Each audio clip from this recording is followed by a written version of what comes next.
कोई दरवाजा पर विवाह से होए एक बार अपने सब किछ विवाह के गीत हम सुना दे छी। मोहिल लिखिल सजनी मोर मनवा बहुनवारा मोहिल लिखिल सजनी मोर मनवा बहुनवारा सिया के सजनवारा गो सिया के सजनवारा गो राधा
सिर पर शोभाए मोरिया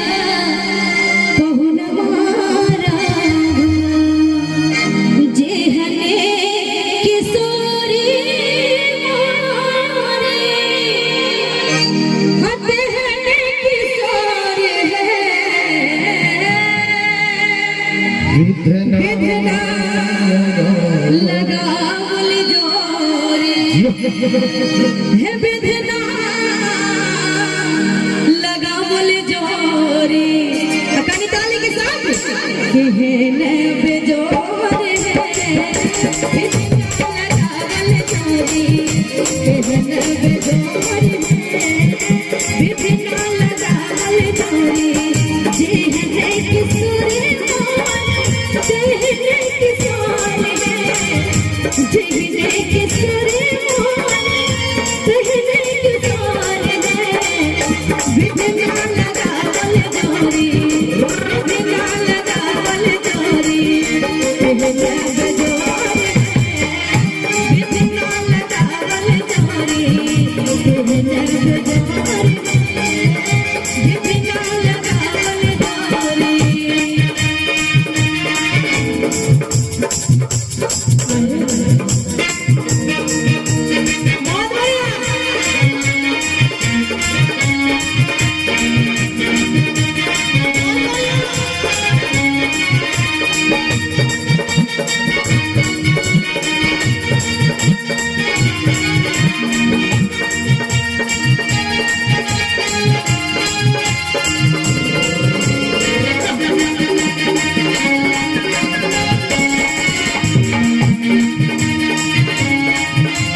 भगवान दुल्हा सरकार के रूप में एलखिन है तो बड़ा सुंदर भाव में कहलखिन है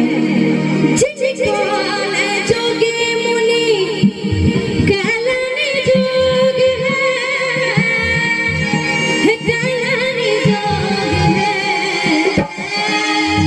अरे ऐसे मोरा पाहुन ऐसे मोरा पाहुन अकली थापरी बजा रम चित चोर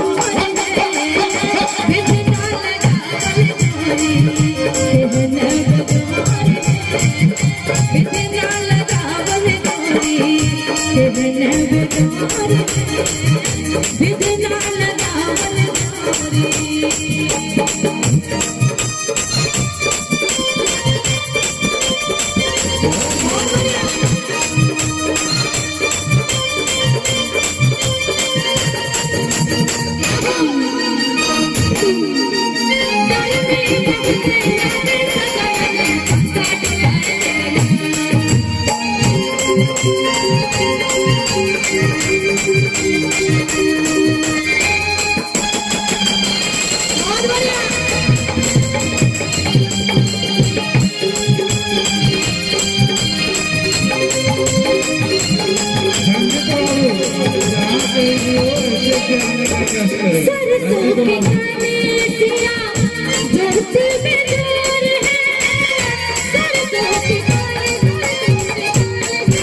दुल्हा सरकार के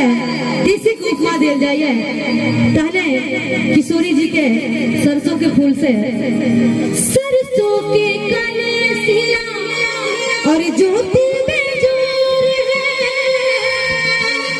है ज्योति बेजोर है देसी के फूला रंग है देसी के फूला रंग अरे ताले के साथ नवल किशोर ने बिना लगावल जोड़ी के बिना बेजोर बिना लगावल जोड़ी के बिना बेजोर बिना लगावल जोड़ी के बिना बेजोर बिना लगावल जोड़ी के बिना